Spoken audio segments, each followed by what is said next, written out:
안녕하세요. 김용재 TV의 하루 10분 독서입니다. 오늘은 김미경의 리부트 112페이지부터 읽겠습니다. 첫째, 지금의 변화는 내 꿈의 방향을 다시 잡아줄 것이다.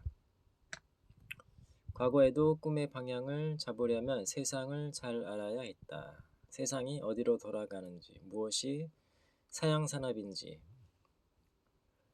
무엇이 뜨는 산업인지, 어디로 가야 내 능력을 발휘할 수 있을지, 어디가 각광받는 직업군인지 알고 있어야 했다. 그만큼 변화를 읽는 것은 꿈의 방향을 잡는 데 필수적인 정보다. 앞으로 이런 직업을 가져야 할까가 고민된다면 파트 2에서 말한 4가지 공식을 떠올리고 그 공식에 대입 가능한 직업을 선택하는 것이 좋다. 각종 언론에서 다루고 있듯이 4차 산업혁명이 일상으로 들어온 미래의 직업은 아주 많이 달라질 것이다. 직업의 종류, 직업의 모습이 바뀔 것이므로 코로나 이후 변화는 내 꿈의 실질적 모양을 새로 잡아줄 것이다. 둘째, 지금의 변화는 내 꿈의 실행 방식을 바꿀 것이다. 꿈의 방향이 잡히고 나면 꿈의 실행 방식도 싹 달라진다. 꿈을 이루려면 무슨 공부를 해야 할지, 내 꿈을 이루려면 잠시 어떤 일을 하는 게 좋을까? 회사를 다니는 게 좋을까? 인디펜던트 워커로 일하는 게 좋을까? 과거에는 없던 실행 방식이 작동하기 시작한다. 음악 편집이나 애니메이션 편집을 좋아해 집에서 혼자 해온 사람이 있다. 이까짓 게 세상에 쓰임이 있을까 싶었는데 온택트, 디지털 인디펜던트와 결합하고 나니 완전히 괜찮은 직업이 될 수 있겠다는 확신이 생긴다. 과거에는 대기업이나 중소기업에 다니는 친구들을 만나면 뒤처진 것 같고 패배자인 것 같아 쉽게 우울해졌지만 앞으로는 집에서도 내 일을 하면서 스스로 당당해진다. 꿈을 향한 한 걸음 한 걸음 나아가고 있다는 자신감, 내가 꽤 괜찮은 직업을 가지고 있다는 확신이 생겼기 때문이다. 꿈의 실행 방식은 더 자유롭고 다양해질 것이다. 그만큼 다양한 개인의 꿈이 존중받는 세상이 올 것이다. 세상의 기준에 맞추려고 아둥바둥 애쓰는 사람들보다 새롭게 꿈꾸는 사람들이 주목받을 것이다.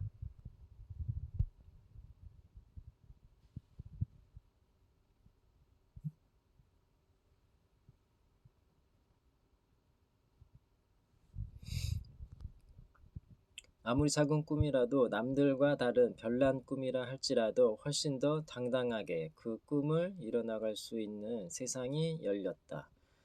과거의 성공 방식이 몇 년 안에 무너지게 되면 기득권자들은 정말 옛날 사람이 되어버릴 수 있다.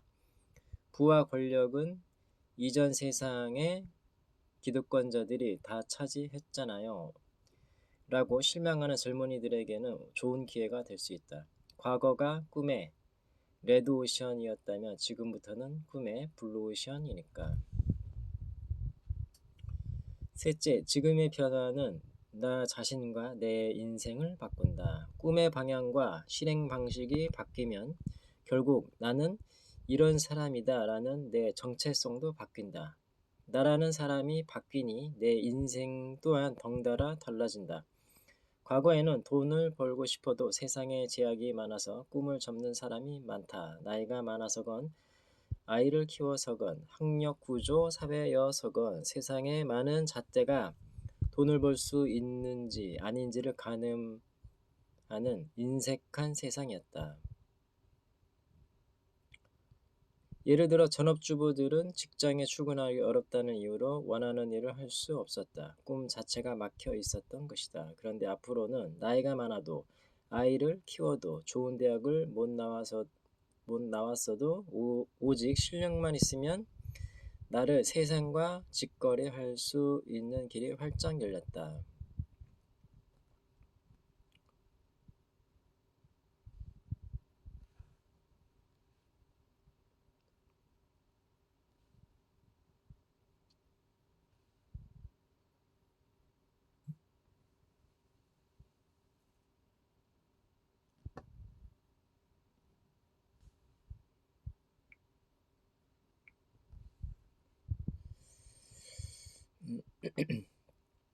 꼭 국내 기업이 아니어도 좋고 회사에 고용되지 않아도 좋다. 내 꿈의 사이즈와 기량만 있으면 얼마든지 꿈을 이뤄낼 수 있다. 장애물과 걸림돌이 사라지고 나면 나도 할 수 있다는 자신감이 붙는다.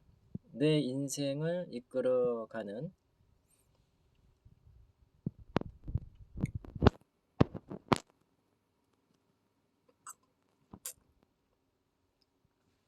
모든 에너지가 바뀌는 것이다. 에너지가 바뀌면 내 인생 전체가 바뀌고 나라는 사람도 완전히 다른 사람이 될 수 있다. 이처럼 변화를 이용할 줄 아는 사람에게 코로나 이후 세상은 인생 전체를 바꿀 수 있는 기회다. 플러스 기법이 아니라 마이너스 기법을 택하라. 우리가 사는 세상은 끊임없이 변화해 왔고 그때마다 우리는 달라진 세상에 적응하기 위해 나 자신을 변화시켜 왔다. 다만 지금까지의 변화는 그리 빠르지 않아서 내가 가진 10가지 중에서 하나둘만 바꿔도 충분했다. 머리띠 하나만 바꿔매도 새로운 사람 같았다. 굳이 머리 싸매고 공들여 방법을 찾지 않아도 다른 사람이 이미 해놓은 것을 벤치마킹하거나 자격증 하나 정도 더 따면 그럭저럭 먹고 살만 했다. 하지만 코로나 이후는 다르다. 세상의 질서가 완전히 달라졌다. 변화의 공식을 대입하지 못하면 내 직업도 내 일상도 장담할 수 없다. 단순히 외국어를 배우거나 학위를 따면 되는 수준이 아니라 4가지 공식으로 능숙하게 세상이 내준 문제를 풀 수 있어야 내가 원하는 일을 하며 내가 바라는 일상을 살아갈 수 있다. 내 직업에 골격만 남기고 나머지를 싹 다 바꿔서 완전히 새로워진 내가 되어야 비로소 코로나 이후 세상으로 넘어갈 수 있다.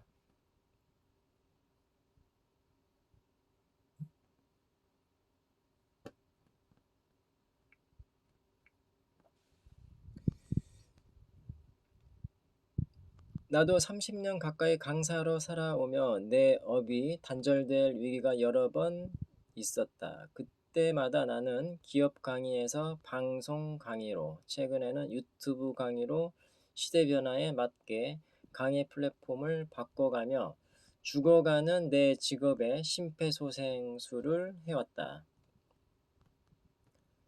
질서 밖으로 밀려날 때마다 직장인 대상에서 일반인 대상으로 다시 온라인에 어울리는 콘텐츠로 강의 내용을 싹 바꾸며 강사라는 내 직업을 지켜왔다.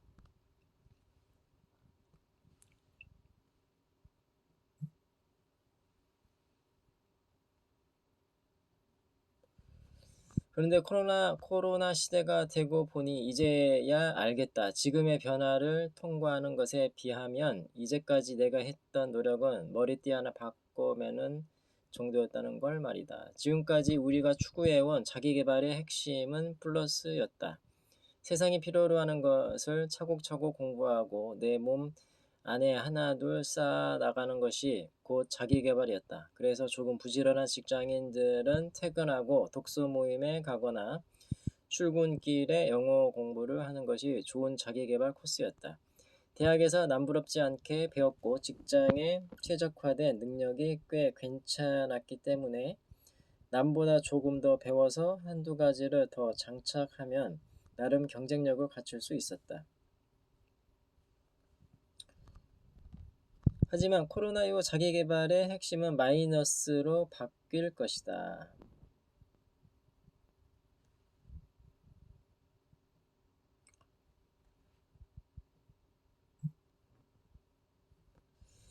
지금껏 이렇게 하면 성공할 거야. 이렇게 하면 시장에 맞는 사람으로 성공할 수 있어 하고 생각해왔던 공식이 바뀌었기 때문이다. 컨택트 아날로그 세상에서 우리가 써온 능력 중 많은 부분이 쓸모없는 자산이 되어버렸다. 그래서 기존의 능력에 한두 가지를 더하는 플러스 기법이 아니라 이미 쓸모 없어진 내 능력을 버리고 빈 자리를 만들어 채우는 마이너스 기법이 필요하다. 쓸모를 다한 내 능력을 버려야만 새로운 능력을 채울 수 있기 때문이다. 머리로는 변화의 진폭을 이해하면서도 많은 사람들이 변화하기를 망설이는 이유는 지금까지 가진 것들을 버리지 못하기 때문이다.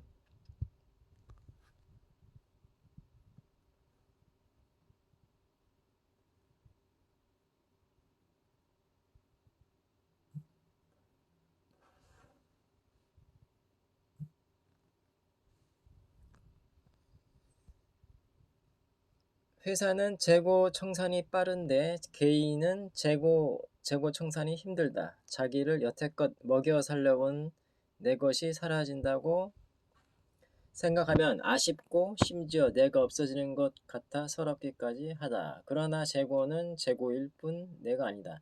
과거의 나를 먹여 살렸지만 더 이상 유용하지 않아 재고가 되어버린 자산이 있다면 빨리 처분해야 한다. 재고를 처분해야 새로운 곳에 투자할 수 있기 때문이다.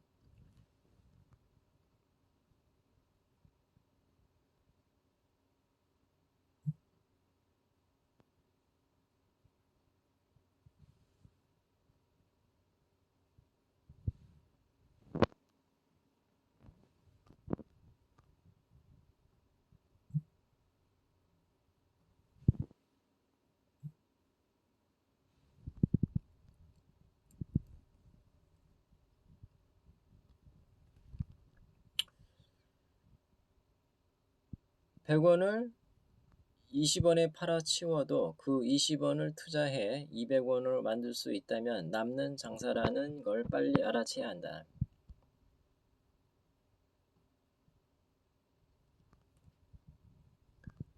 코로나 이후 새로운 질서가 무엇인지 알고 있는 사람은 선택과 집중이 빠르다.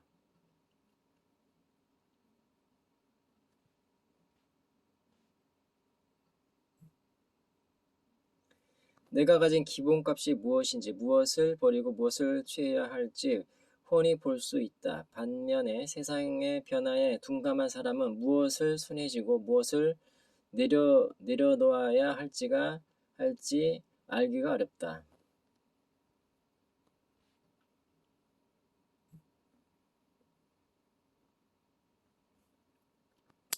주위에서 자꾸 내려놓으라고 하는데도 그게 뭔지 몰라서 들고 다니는 수고로움을 면치 못한다. 새로운 시대에 리부트하기 위해서는 내 안에 오래된 묵은 관행들을 털어내야 한다. 역할을 다한 과거의 내 능력에게 이별을 고하는 것이다. 직업의 골격만 남기고 그동안의 방식을 바꿔야 새로운 생각과 새로운 역할과 새로운 방식이 들어와 내 직업도 살리고 내 돈도 살리고 가족도 살리고 미래도 살릴 수 있다. 모든 것을 바꿔야 비로소 유능한 나로 거듭날 수 있다. 변화가 빠를 때는 투자 관점에서 자산을 매각하는 일을 일상화해야 한다. 끊임없이 바꾸고 조합하고 새로 채워야 내 분야에서 유능해질 수 있다. 지금 우리에게 필요한 건 마음의 빗장을 여는 일이다. 열어야 받아들이고 받아들여야 바꿀 수 있다.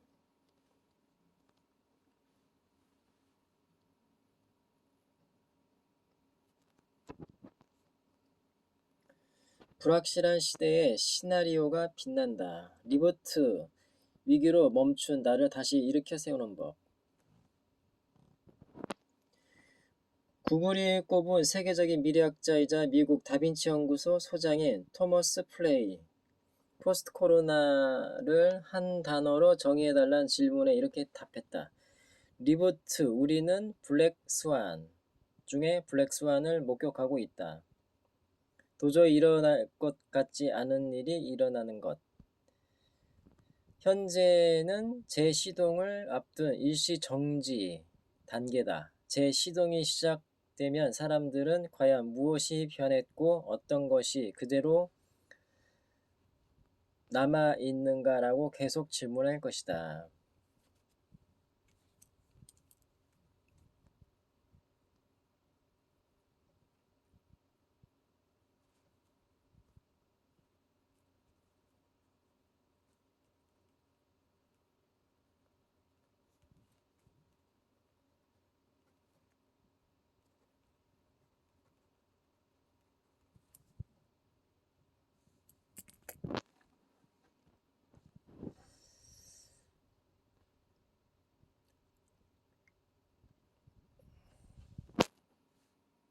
남아 있는가라고 계속 질문할 것이다.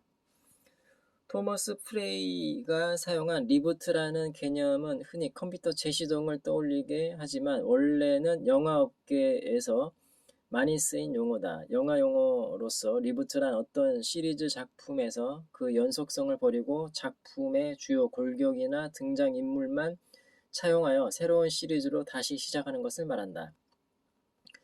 배트맨 시리즈를 떠올리면 이해가 쉽다. 영화 배트맨 시리즈가 4편까지 제작되며 이야기가 정체되자 2005년 크리스토퍼 놀란 감독은 등장인물과 골격은 유지한 채 새로운 이야기를 전개하는 방식으로 영화 배트맨 비긴즈를 선보였고, 이렇게 리부트된 배트맨 시리즈는 다크 나이트 라이즈로 이어질 수 있었다. 이렇게 리부트란 등장인물과 골격만 남기고 시리즈를 새로운 이야기로 다시 써서 활기를 불어넣는다는 뜻이다. 배트맨의 리부트가 시리즈의 에너지를 불어넣어 기존 팬을 확보한 것은 물론 더 많은 관객을 끌어들이는 활로가 된 것처럼 말이다. 이처럼 영화에서는 리부트된 작품들이 많다. 007 시리즈, 007 카지노 로얄로 리부트되었고, 스타트렉 시리즈는 스타트렉 더 비기닝으로, 엑스맨 시리즈는 엑스맨 퍼스트 클래스로, 스파이더맨 시리즈는 어메이징 스파이더맨으로 리부트되어 주인공과 시리즈를 되살릴 뿐 아니라 관객들을 다시 스크린 앞으로 불러 모았다. 바이러스라는 위기로 멈춘 나를 다시 일으켜 세우는 것, 바로 그것이 우리에게 리부트가 아닐까. 인생도 영화 시나리오처럼 흘러간다. 나라는 주인공은 여전히 존재하고 인생의 시간도 영화 필름처럼 유유히 흘러간다. 문제없이 잘 돌아가던 내 직업과 일상이 바이러스 때문에 멈춰버렸다. 다시 살려내려면 컴퓨터처럼 재시동하는 방법밖에 없다. 재시동을 위해 인생 시나리오를 다시 써야 한다.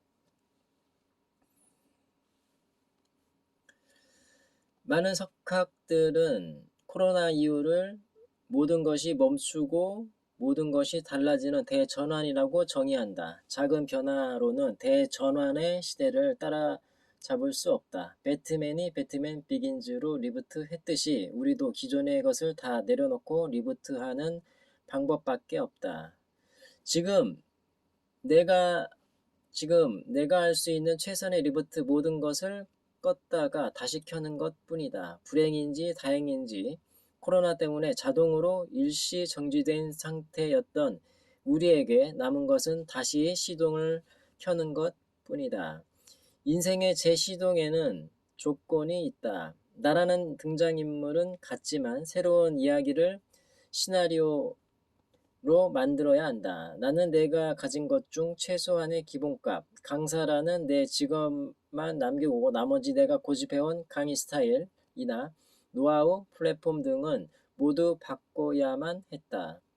그 방법들을 모아놓은 나만의 시나리오가 바로 코로나 이후에 나를 살리고 있다. 새로운 세상에 유능한 사람으로 재등장하기 위해서는 매일 나만의 리부트 시나리오를 써내려가야 한다. 불확실한 시대에는 인생 시나리오를 써라.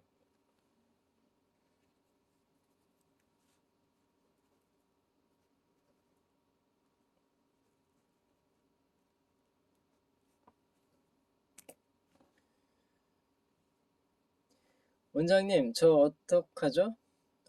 어떻게 해야 하죠? 코로나 이후 많은 이들이 내게 물었다. 개업한 지 일주일 만에 코로나가 터져서 첫 월세는커녕 은행에서 대출받아 치른 인테리어 비용 이자도 감당하지 못하는 자영업자, 2주간 재택근무를 하던 와중에 문자 메시지로 해고 통보를 받은 싱글맘, 영국 런던에서 집 한 채를 빌려 에어비앤비 숙박업을 하고 있었는데 몇 개월째 손님을 한 명도 받지 못한 한인 교포까지 내게 온 사연들은 하나같이 구구절절했다.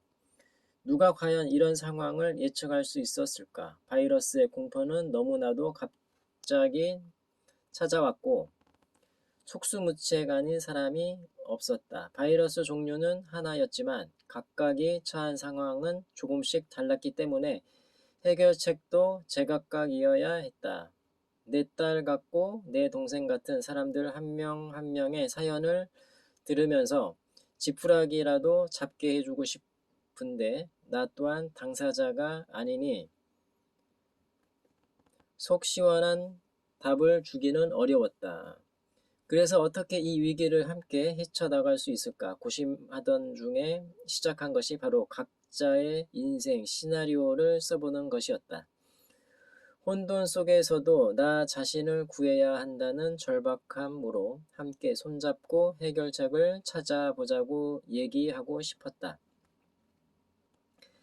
내가 시나리오를 써보자는 제안을 생각해낸 이유는 코로나 이후 각종 정보를 접하면서 가장 많이 보고 들은 것이 시나리오였기 때문이다. 코로나 이후의 세상을 연구하기 위해서 온갖 정보를 살펴보던 중 내가 가장 눈여겨봤던 게 맥킨지, 베인,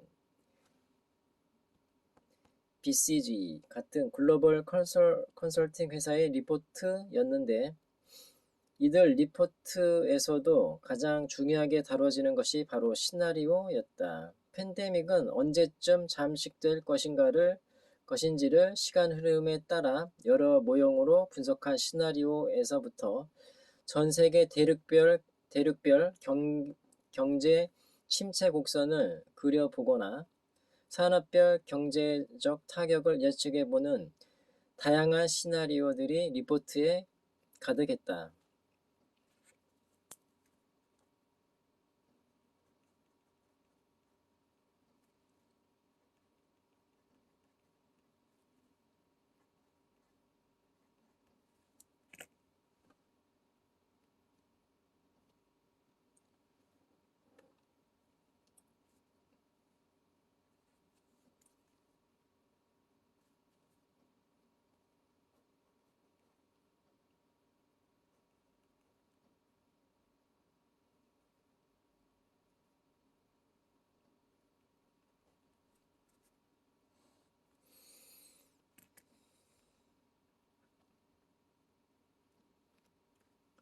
시나리오라고 하면 원래 영화나 연극의 각본을 의미하지만 비즈니스 세계에서는 시나리오 경영이라고 해서 불확실한 경제 환경에 대처하기 위해 여러 변수를 참작한 상황별 대응 전략을 준비하는 경영 기법으로 활용되고 있다.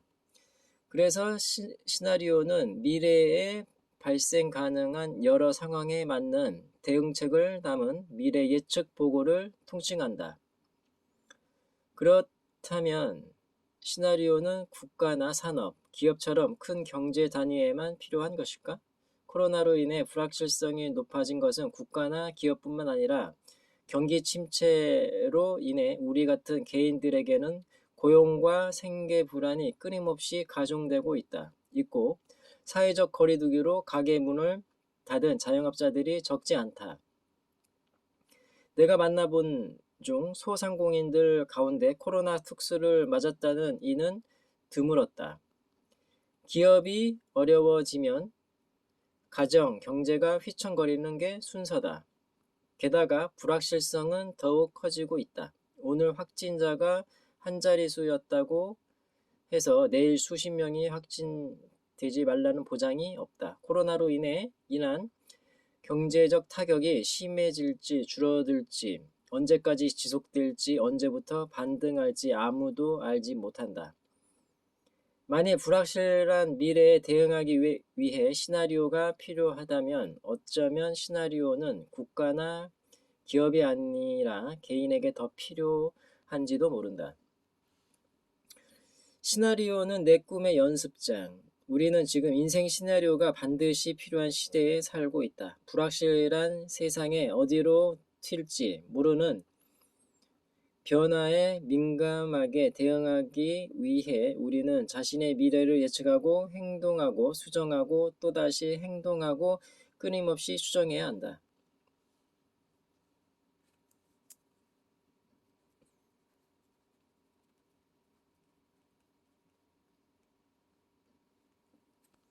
그래서 나는 코로나 이후 개인에게 가장 필요한 게 리부트 시나리오라고 생각한다.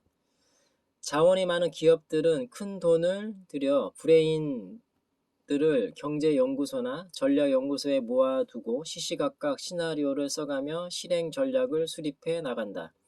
하지만 전문가에게 컨설팅을 받거나 기업처럼 집단 브레인을 가지지 못한 개인들은 언제나 그랬듯이 우리는 각자가 가진 시간과 자원을 총동원해서 각자의 시나리오를 써 나가야 한다.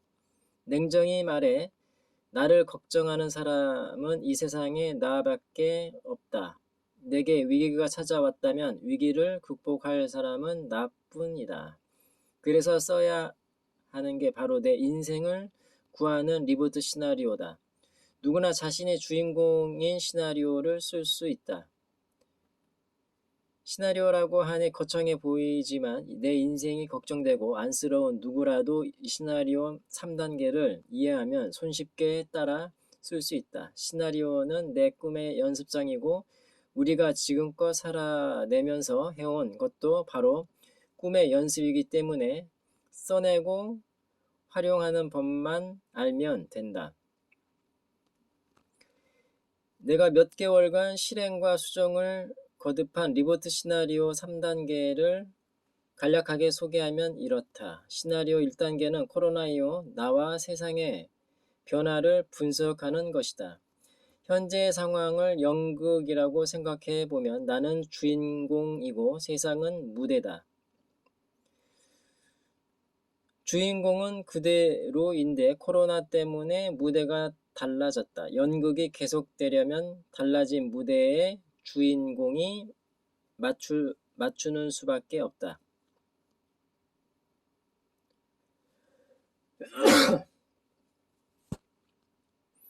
우리는 그 방법을 찾기 위해 가져갈 것과 채워야 할 것, 변하는 것과 변하지 않을 것을 생각해 볼 것이다. 시나리오 2단계는 4가지 리부트 공식에 내 꿈을 대입해 간략한 시놉시스를 써보는 것이다.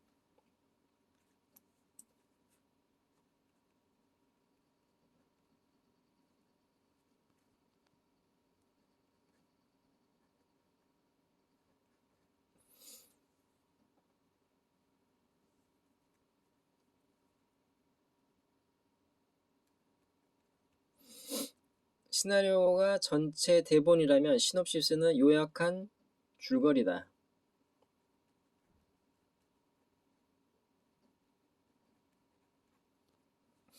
달라진 세상에서 어떻게 살아갈 것인가에 대한 답을 구하는 건 쉽지 않다. 하지만 우리에게 시나리오 1단계에서 나와 세상의 변화를 분석한 재료가 있고 코로나 이후 세상의 변화를 담고 있는 리부트 공식을 알고 있다. 내가 원하는 미래를 10줄 남짓한 시놉시스로 써보면 구체적인 솔루션이 조금씩 모습을 드러낼 것이다. 시나리오 3단계는 절박한 마음으로 즉시 실행할 수 있는 투두 리스트를 마련하고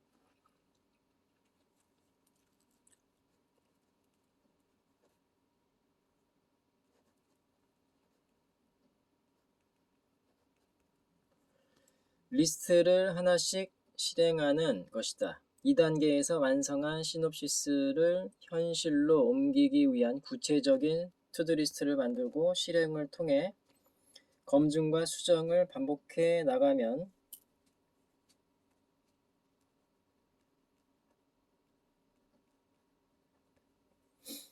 나만의 시나리오를 완성시킬 것이다.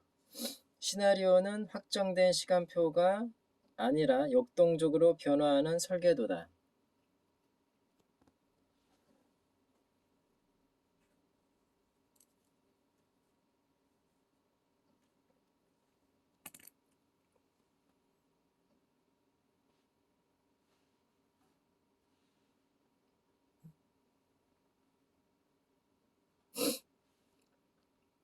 남이 써준 시나리오에 맞춰 사는 것이 아니라 주인공인 내가 매 순간 달라지는 세상에 따라 진화하면서 매일 새로 써 내려가는 나만의 솔루션이다. 나를 위한 한 편의 시나리오를 쓰면서 유능한 나로 리부트하는 방법을 배우게 될 것이다.